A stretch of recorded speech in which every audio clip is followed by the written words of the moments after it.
All right, I think we should start. Good to have you, everybody, on the panel. I think what we should do first is just to give you 1 minute intro to everybody, maybe starting with Cassidy. So if you could just give us a brief background into what you focus on, what's your background, how you got into this space, and then let's just take it from there. Yeah, sure. My name is Cassidy. I work at Centrifuge. I'm a co-founder. Set up our foundation there. My background's in central banking, actually, and so that's actually why I was interviewing Michael earlier today, if any of you were there. So that's how I got into crypto, was just seeing how useful blockchain could actually be for our financial system and for central banking in particular, and I think that's what makes it so exciting to have this conversation around treasury management, stablecoins, and how we can actually innovate on that. Adrian? My name is Adrian. My government name is Adrian. I go by ADCV. I'm a partner at Steakhouse Financial. We're professional stablecoin nerds. We're a boutique consulting company that works with stablecoins such as MakerDAO, protocols such as Lido. We work with Venus Protocol as well, BadgerDAO. We have a range of backgrounds, and we tend to focus on applying, let's say, learning from the best of orthodox bank management practices from an asset and liability management perspective, and applying them to protocols that we work with in terms of the recommendations that we issue. And generally, I think it tends to work. And I think this is something that we are keen to roll out to other protocols. Martin? Hi, I'm Martin. So I have quite some experience in blockchain stuff, like 10 years or more. And now I'm a Curve contributor, since like 3 months, and I'm going to talk about Curve USD mostly, or what we are doing with Curve USD, and that's me. And last but not least, Sam. Hi, I'm Sam. I lead growth at Liquidity, the decentralized borrowing protocol. My journey into crypto, I think, is a bit more degenerate than most here. I just used DeFi all throughout DeFi summer, used different protocols, was one of the first users of Liquidity as well.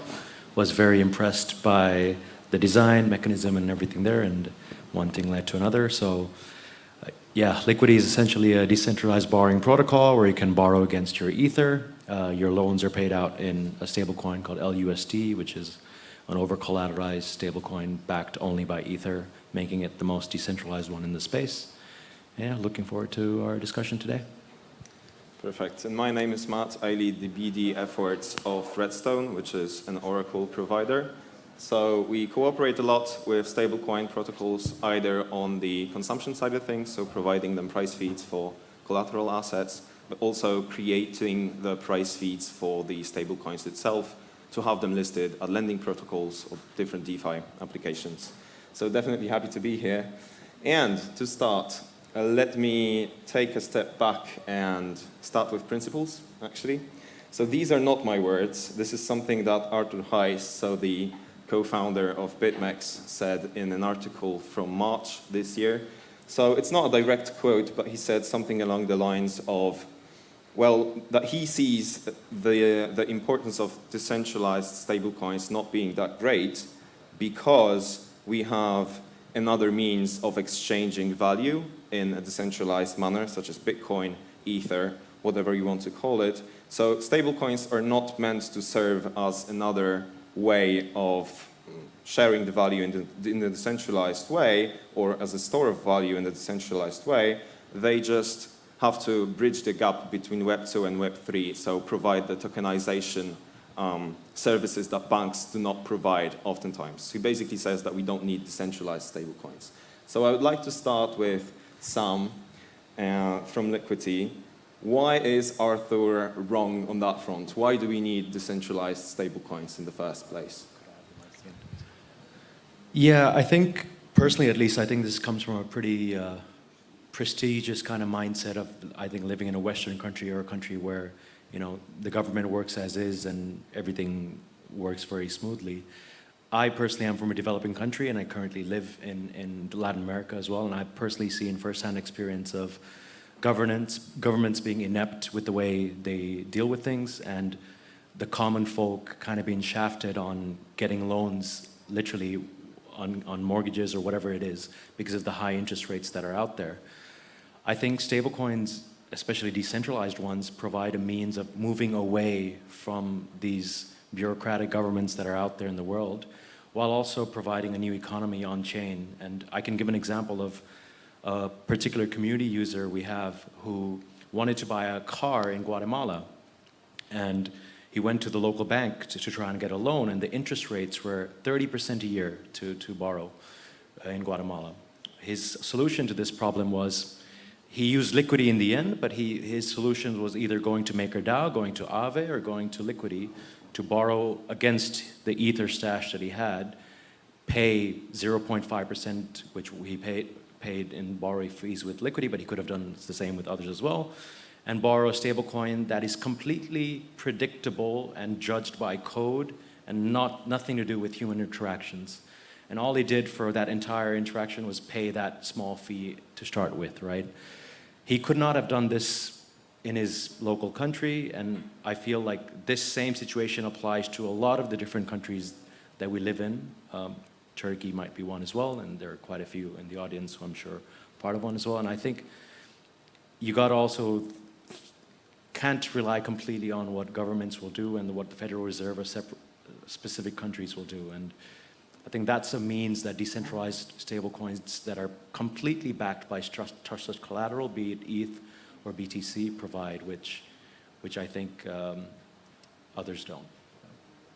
I'd add something there as well. I think controlling a currency is extremely powerful.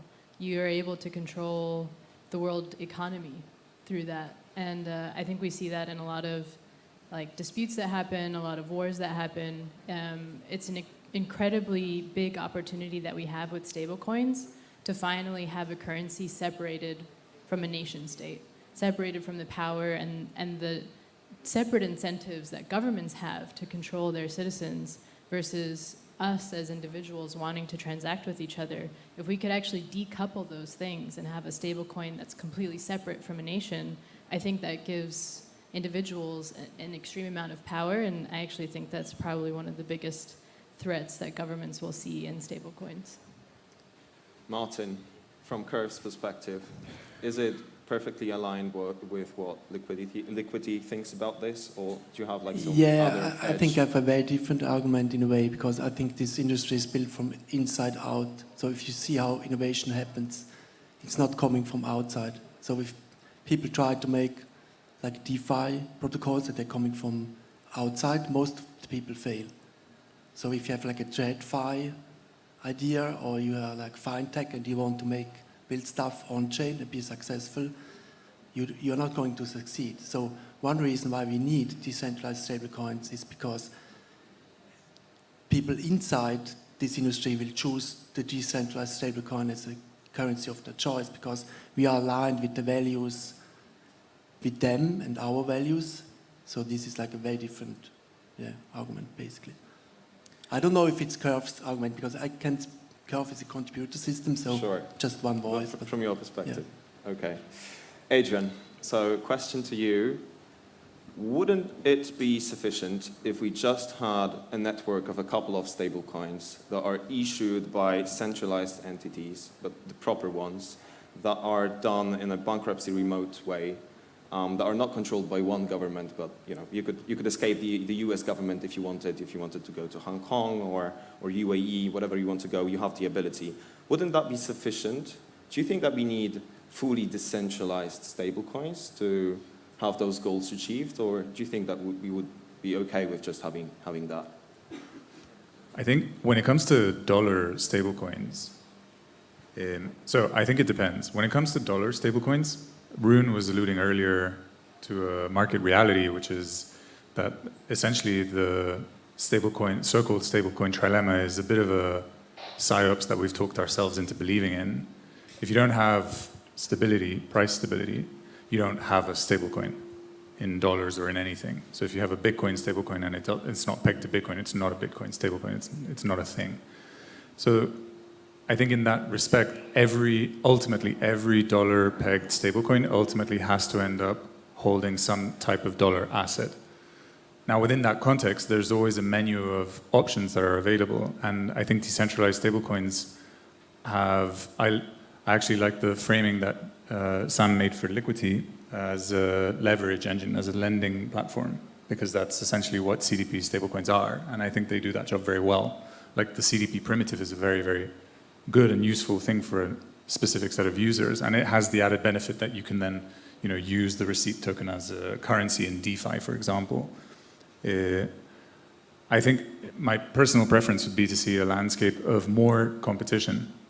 I think that's ultimately what benefits the user. The benefit of sort of crypto rails and cryptoifying the euro dollar, let's say, is that you can socialize the benefits of a dollar to the user. Where in a euro dollar system, for example, if you had a bank offshore from the US holding dollar liabilities and investing those assets, the benefits largely accrue to the shareholders of the bank. And unfortunately, you see that same tendency with private stablecoins like Circle or Tether, where all of the benefits of this new primitive called a stablecoin accrue to the shareholders of Circle and Tether. And where I think decentralized stablecoins have an opportunity to thrive is in making space for something in the middle and forcing that competition to continue. Because the market tendencies are going to overwhelmingly favor the stablecoin that other people choose. And in my view at the moment, it clearly seems to be Tether, right? So I think more competition. Tether is clearly doing a very good job at being payment rails for a lot of people worldwide. But I would prefer a landscape with more competition, both from fiat-backed stablecoins and from decentralized stablecoins as a source of leverage for leverage seekers, and as well as a, let's say, currency for the DeFi space. We are an economy, the people in this room, we have a weird little economy with like the NFTs and the fruits and the yams and the foods, and I think that needs a currency of its own as well, and that's fine. So I think more competition is my preference. Cassidy, how do RWAs fit into the decentralized stablecoin narrative? Can you marry those two concepts somehow? Do you think it's possible to have a decentralized, or at least sufficiently decentralized stablecoin while having RWAs in the reserve, or should it be just looked at differently? These are different types of stablecoins that we should keep in mind. I think, there's two sides to look at it. One side is actually from the RWA perspective. I think it's amazing if you could get a loan for your house using a decentralized stablecoin. Wouldn't that be so cool that you could do something like that and not have to rely on, as I said before, like a nation state currency of the US dollar? I think going in that direction for me is super interesting. And then on the other side of it, I would say there is a balance that we can find in terms of decentralizing how we use real world assets as much as possible. To give you an example, if you have a DAO voting to have some sort of debt ceiling for a specific type of asset, you can automate actually a lot of that. And a lot of the things that we can do with stablecoins today just cuts out a lot of what I think is either taking middlemen taking a lot of profit in the middle, or some sort of added risk that people are taking that is very intransparent. And we're able to now with real world assets have full transparency of exactly every single asset. With Centrifuge, there's an NFT that represents each individual asset. You can see all of the payments that are coming in. You can see every little detail about these assets as the stablecoin, right? And so then you're able to much better manage how the stablecoin is holding these different types of assets, and you can actually automate quite a lot of that. And I think going in this direction for me is going in a decentralized direction where you have also a DAO of token holders making the decision in the first place at the high level of how to position the portfolio of that DAO, and then everything else underneath that can be automated. So I think for me there's a balance there, and going a lot more in this decentralization direction. And to build on the importance of platforms like Centrifuge and building on the sort of transparency that they're setting forward for real-world assets is, I think, I was reminded of this morning with the announcement of proof of concept that JP Morgan is launching with a bunch of providers and Layer 0 and Axelar, and they're doing an experiment with sort of permissioned blockchains and moving real-world assets from one place to another. And if you look at the proof of concept in detail, it's a JP Morgan tokenization platform on a JP Morgan chain with a JP Morgan coin on a JP Morgan platform to JP Morgan. Honestly, I think this is actually the importance of pushing and promoting decentralized alternatives to this as a way of buttressing against the incumbent reaction. And we also have a journey ahead of educating regulators to prevent them from doing the easy thing and enshrining the JP Morgan coins of this world as the only possible alternative. And I firmly believe that even all of the regulators in the world could ban DAI and people would still use it, but they can make using it a lot harder unnecessarily. So I think, platforms like Centrifuge, I think, are worth championing in this fight, because that's actually who we are up against, rather than within, Liquidity versus DAI or something like this. I think all of these coins are standing ground against the JP Morgan coins. I'm sure the people of JP Morgan are lovely, not to single them out specifically, but yeah. Right, thank you for this. Martin, do you wanted to add something? Maybe I can say something to the real world asset things. For me, it's just about the quality. If you look at collaterals, token or assets as a collateral for a stablecoin like Curve USDC, you want to have the best quality. And real world assets, it's not the issue. It's just a metric of quality of what you look at the end. Of course, some of it is just maybe it's not suited for as collateral for us, but there are other tokens who have quality issues, and you have to compromise anyway at some level, because otherwise you make it like liquidity, and then you just take ETH, and then that's the only way how to do it basically. Otherwise, you add risk anyway if you onboard new assets, and then it's just a question which risk you take and which not. And the other thing is what I think it's very interesting, as you said, is that if you look, stablecoin are very much trust-based at the end, If you have a DPEG somehow, then it's not an issue, it's also a trust issue and a liquidity issue too, basically.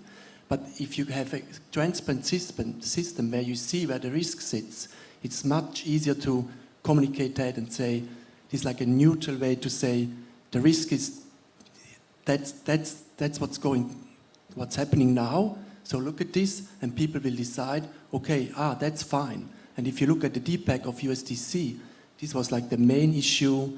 It was happening over a weekend, and then the trust has just been gone basically, because it's not transparent. And I think if systems are built transparent, that you see what's going on, it helps everyone basically. Yeah, I do resonate a lot with some of these points, because as a citizen of Poland, I have a big appetite to be exposed to dollars as opposed to crypto dollars, euro dollars, whatever you want to call them, or global dollars maybe, as opposed to being exposed to the native currency of Poland, which is okay if you compare it to Turkish lira, for example, but it's not okay if you compare it to euro or dollars or some other big currencies in the world. So definitely, personally, for me, that is also very important to have a suite of assets to choose from, whether I want to be exposed more to decentralized collateral, centralized collateral, RWAs, US Treasuries. I just want to have the choice. And I think that this is something that we can all agree here, that we are building the ability for people to use in this space to have a choice if it comes to the assets that they want to keep their money in. And building onto that, let's get into yield, which is an interesting topic because some of the biggest stablecoins currently do not pay it at all. So maybe it's not necessary to be paying it out to the users. Maybe it is. Would love to get some of your thoughts on this, maybe starting with Cassidy. Cassidy, if you could just give us one minute intro to why there is such a big push on RWAs this year, how this relates to yields and DeFi native yields as well, what's the context here? Yeah, I guess, I mean, yeah, the main context is being in a bear market and DeFi yields being sort of non-existent, obviously, and being in a high interest rate environment when it comes to things like, yeah, US Treasury yield being the big one. And so as a comparison, if you have on-chain capital, say you have a lot of USDC, you're not making anything on that, you're not making anything on your DAI, and in comparison to something like US Treasury yield, which is you know, also ultimately only keeping you up with inflation globally.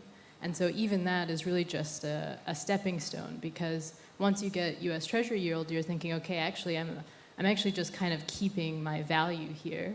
And so you're looking in a high interest rate environment that we're in today, you're looking for yield, you're really searching for it. And you're not finding that within DeFi the way that we used to before. And so that's why real world assets are becoming much more important part of the picture. And particularly for stablecoins as well. And Runa mentioned it earlier on the panel, you need to be able to start to see something like DAI as maybe your savings account. And I think that's a really good comparison, where you're actually able to make some sort of yield on it that's keeping up, at the very least, with inflation. The inflation that you're feeling, like in terms of your purchasing power, I would frame it that way. And so, yeah, I think real world assets coming into the picture is really just because of this environment we're in. But I think they're also going to stay a part of the picture, because obviously we're going to continue going through cycle after cycle, and they're always going to be an important part of maintaining that stability. But so I think the yield aspect speaks to the uniqueness of stablecoins as a new type of financial primitive, unlike other things that have existed in the past. We think of it, like at Stakehouse, we think of it in terms of convenience yield plus financial yield, which speaks to the dual nature of stablecoins as a payment rail and as a sort of money market fund type of thing. And you can very quickly see that, USDT might get away with paying a zero yield forever. In fact, people likely pay a negative yield to mint or swap into it, which speaks to the incredible convenience yield that holders of USDT have just by holding it. And bringing yields on board is an important way of bringing to life this money market aspect as a differentiator. The DAI savings rate, I can't remember what it was, like 5 point something. The weighted average DAI savings rate is maybe closer to like 1 or 2%, considering the number of people that have locked into the contract. And I think this gives us a useful way of quantifying how useful is a stablecoin as a unit of payment versus money market fund type of thing. And it also gives an additional dimension of competition to fight against other stablecoins with. Sam, what's the approach of you guys if it comes to yield, also coming into V2? Yeah, no, it's a good question. I think as an ethos and the team as a whole, we believe, just like how Ad mentioned, having a dollar savings account for DAI, we believe there should be a crypto native dollar savings account. And our approach to that is pretty much having the yield for V2 in the sense of the staked ETH being the collateral that's back in the stablecoin, and finding a way in which we can potentially distribute that yield towards the stakers of that particular stablecoin. Now, I think more than just that yield, my personal belief is that that particular stablecoin, once it has that yield as well, once it's yield bearing, it should also be able to be fungible in the way that you can use it as collateral across many different places within DeFi, but also potentially in the real world. What I mean by that is maybe integrating with debit credit cards around the world to have it being used as a means of transactional, in a transactional way as well. And yeah, I think it's all about the choice of a particular user, right? If you in my opinion, for stablecoins, you have 4 or 5 things that you need to choose from, right? One is obviously the counterparty risk that you take on when you take that stablecoin. Who's the custodian behind that particular stablecoin? What's your risk appetite there? You also have the collateral risk that is backing that particular stablecoin that you should think about as well. And in that case, for us, we will be we will serve that segment if you want a completely decentralized stablecoin. However, we also have that risk in the sense that there is a staking LST that we'll choose, and we will take that risk on when it comes to that, right? it's an open market at the end of the day, and it's dependent on the user as to what they value more. Is it convenience? Is it collateral risk? Or is it whatever it is? So, yeah. Martin, what's the approach on your end? How do you look at this? Yeah, it's somehow a difficult question because curve is like, of course you can earn yield. You take min curve USD or you buy it and you put it in a pool and then you get curve token. But it's not a yield-bearing asset, or I don't think it will be at some point, basically. Because for us, it's more like, if you look at liquidity, it's like it's our, now as we have a curve USD, it's like the blood of curve, basically. So our goals is to make it like, one of the goals to make it is like very stable, basically. That's one of the main goals, because our founder, in a way, and myself, I think, keeping the peg is also very important, basically. And if you can keep the peg, then it's not a stable coin somehow. That's somehow a very technical goal, basically. And I think we try just to make the best technology in the background that we can achieve this. So and then if you achieve this, I guess people will use this, we will get more adoption. And the yield, you can do it, but it's not easy. You have to know how to do it, basically. Next topic is, management of the reserve, and that is super broad. But maybe just to have a little mental model for it. Adrian, if you could just give us some insight on how you approach the composition of reserve when you work with clients with stable coins. How much of that is decentralized assets usually? How much of that is RWAs or other types of collateral? And what are the variables here that you have to keep in mind to have just a healthy reserve long term? My colleague Seb is pioneered a lot of the thinking that behind these recommendations that we've made to MakerDAO token holders. The MakerDAO has actually this unique advantage that it's both a dollar stablecoin that has dollar reserve assets behind it, but it's also a CDP engine that you can use to take leverage against crypto collateral. And so the way that we roughly think about it, like a rough way of thinking about it, is that the CDP part of it sort of balances itself out, right? Like people mint DAI with ETH or Bitcoin or whatever, and then new DAI gets created, and then if they pay off their debts, that DAI gets destroyed. So effectively the maturity is more or less matched, let's say. The difficulty comes when there's incremental demand over the amount of leverage, which means that people are looking for DAI just to hold it, and they don't necessarily want to take leverage on it, which led to the introduction of the PSM as a way to arbitrage the peg, and led to the increase of USDC reserves behind DAI. And then the tricky bit here is to understand how much risk you can take on the USDC reserves in order to earn a return. And to be clear, that return is there to do things such as pay the DAI savings rate or accumulate in the surplus to buffer against any potential losses. So it's not about maximizing profit because it's a capitalist enterprise, but it's because it's a crucial part of the incentive system of the smart contracts. And the interesting thing here is that DAI is obviously on chain. So you can look at what people do with their DAI. And the interesting thing, and Stakehouse has a dashboard for this on June called Where is my stablecoin, where we classify where each of the stablecoins are being held, whether it's in a lending engine or in a CFI or whatever. And it turns out that DAI and USDC and USDT are large part of them are just being held. So you can do a drawdown analysis that's usually a finger in the wind in TradFi for bank management in terms of assessing liquidity risk, which is where you look at what is the maximum amount of redemptions you've experienced over the past N days to see how much duration risk you can take on the asset side and understand how much exposure you can take there. It's with the reasonable expectation that the future will kind of look like the past, obviously, that's the risk, right? But the benefit of DAI is that you can see this behavior on chain. And I think that leads to that early work from Seb was what led him to the conclusion that, in particular, after the sort of in-production stress test of the Terra collapse, despite that sort of deflation of DAI supply, there was an enormous amount of DAI that was just chilling, just sitting there.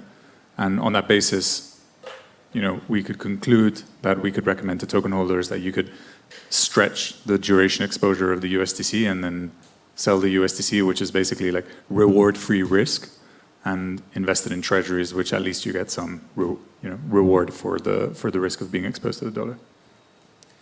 Cassidy, diving deeper into diversification, the composition of reserve, what are people and projects choosing right now if it comes to RWAs? Is it just US Treasury bills, or is it different asset classes, or how does the landscape look like right now in DeFi? I think Treasury bills is like the natural next step into real-world assets from just being a CDP stablecoin or only having crypto-native assets, because they're the closest that you can get to something that's risk-free. So it's the lowest risk real-world asset that you can step into, and it is highly liquid. And I think that's actually extremely important for these stablecoins, is that you want to be able to get in and out of these positions rather quickly. And so when you're thinking about diversifying, the stablecoins collateral, you might have a piece of it in, longer-term types of assets. But you want to be able to have quite a large chunk in something that has a deep and liquid market, where if you had to sell a large portion of it, it wouldn't impact the price that much. And you as a stablecoin could go back into USDC extremely quickly. And that's what treasuries allow these stablecoins to do. From there, they can start diversifying into other types of real-world assets with much longer time horizons. And I think that's also an important piece of like having a diversified portfolio. And then you get to the largest, or the last part of the risk curve, which would then be like crypto-native assets that might have much higher yields, and also might be much more aligned in terms of like the ethos of the space of having something that's decentralized, crypto-native, actually supporting your native ecosystem. These are all things that I think stablecoins also consider. And I think, treasuries are sort of the first step into real-world assets in terms of like, getting into that larger picture. Sam, I think it's a good time to talk about this, as you guys just opened to new types of collateral apart from native ETH in V1. So what's the context behind that switch? Why do you want to have also LSTs perhaps in V2? What's the hypothesis behind it? One of the reasons is because we want to be more than just a borrowing protocol for V2. I think that's one big reason, because the product aims to be much more than that. Another thing also is it's a thing that, like, essentially market research that we've done has shown that the community pretty much wants yield-bearing collateral when it comes to stablecoins. And the market has talked with the TVL in various protocols and how a lot of protocols have gotten adoption. But also our general community sentiment has also been that yield-bearing collateral that is crypto-native, that can be used across many different places in DeFi, is something that we would like. So I think that's one of the reasons we feel like decentralization is not enough for a lot of people to hold a particular stablecoin, and essentially there needs to be another carrot that people need to care about rather than only decentralization.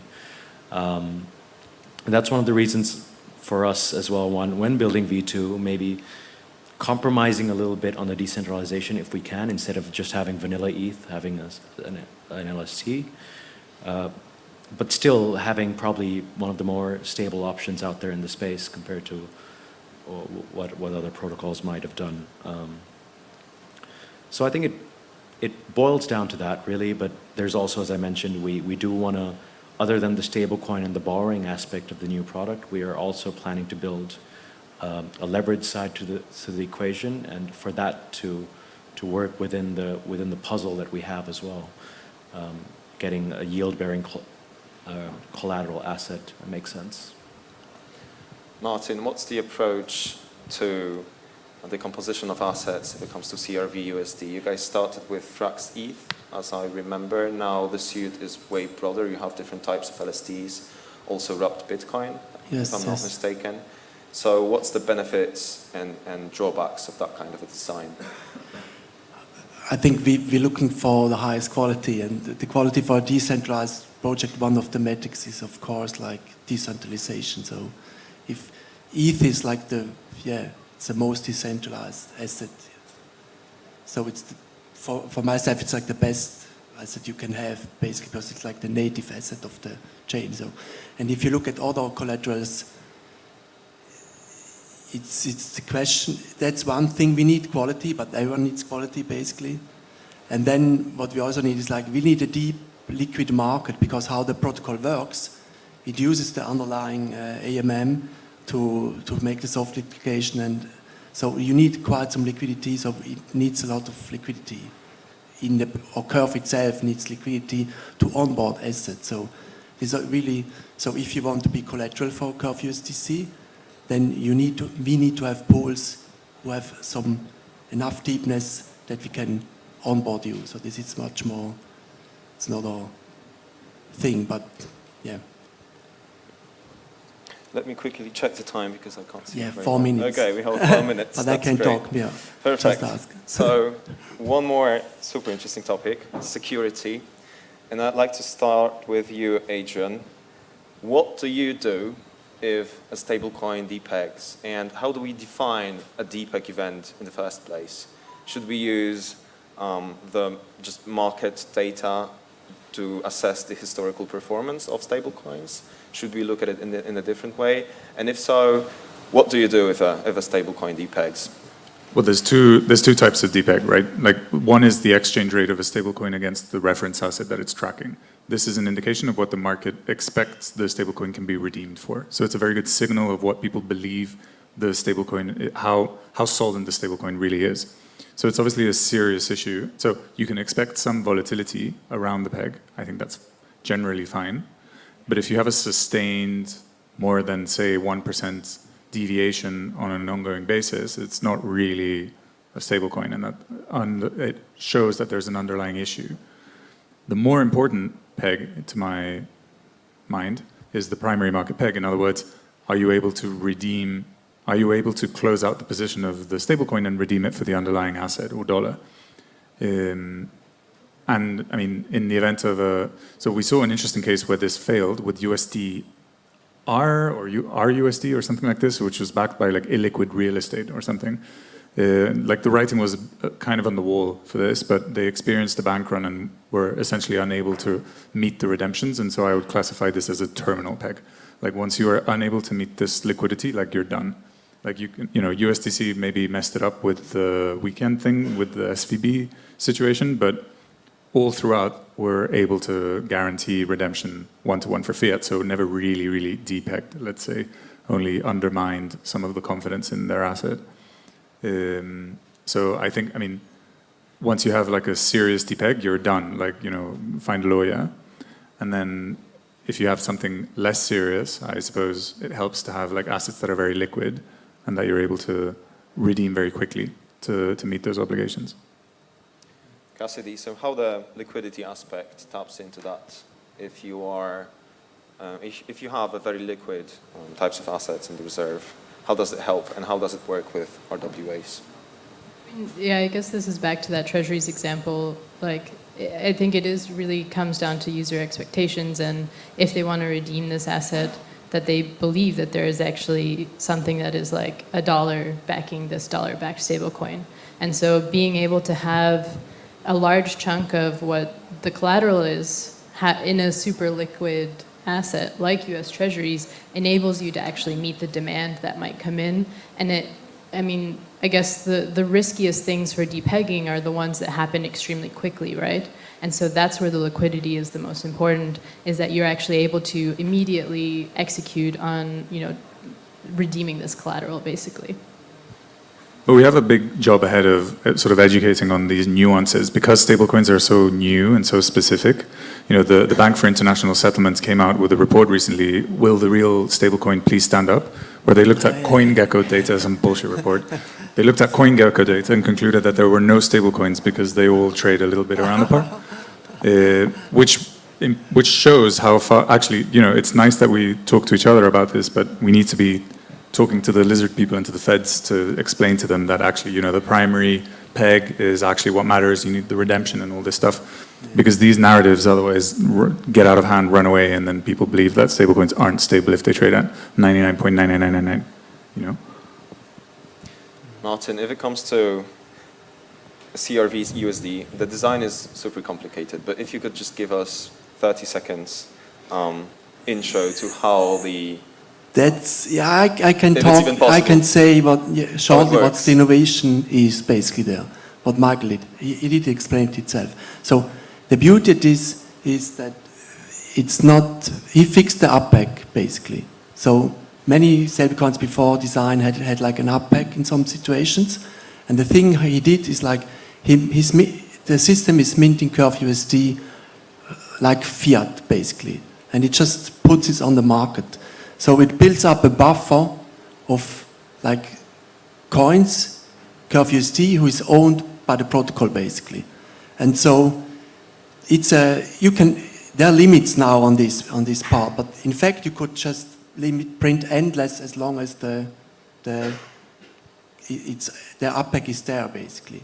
So we assume there's a long time of upback, so you have a huge stash of Curve USD is owned by the protocol, and then market change, you have like a slightly deepak.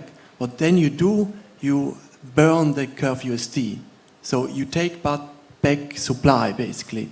The supply shrinks. So there should be an upback. But at a certain point, all the stash you have is like gone because you all burned it. And at this point, if we still have a downpack, what then we change the rate of the lending market. So the lending market is going, the rate of the lending market is going down. No, more, it's going down. That it's more cheap to generate Curve USD basically. So the core thing is that we fix like the upback, and it's not, the idea itself, it's relatively simple, but technically it's not so easy. That's, I guess, the main thing. So we can keep a very narrow peg on the upback, and we fix it over the rate on the downback. And yeah, it's just very beautiful. As an engineer, I have to say, it's like, yeah, it's a very nice thing. All right, everybody. I think we have just run out of time. So thank you so much for your time and attention. Thank you to the fellow panelists. And see you afterwards at the venue.